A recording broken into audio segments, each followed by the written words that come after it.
talagang dalawang masarap na tali-bali ang matitikman ninyo. Okay.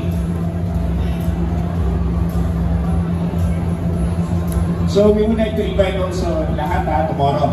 2 o'clock naman, I'll be preparing dishes for you. 2 o'clock onwards. Iba't ibang noodle dish din po ang iluluto ko tomorrow. So I'll see you all by 2 o'clock tomorrow pataas.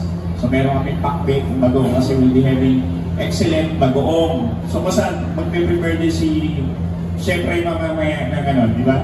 Ng egg noodle ba yun? Ang gawin ko yung egg noodle with bagoong kasi we're offering na bagoong in bottle. Yes. So gagamitin po natin siya mamaya sa noodles natin.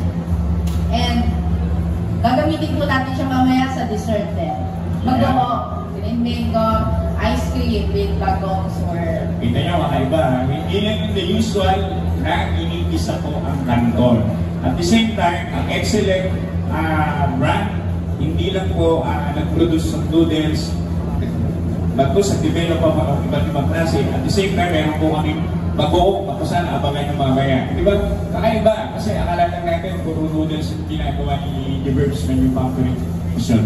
So, matatagpuan mo yung booth namin doon sa kabila sa bigger hall, no? Sa along C, letter C. We're beside BDO, so magkakalapit lang namin doon. So, you can purchase your product by tomorrow. Marami po kami nung ano. Pero sa ngayon, marami po doon patigil. Like sutakon, yung flavor ng Anton, tapos yung squid ink. Available po lahat yan. Puro po libre yung pre-taste doon sa kabila. Pero bukas, may bintahan na kami doon dahil open na sa public.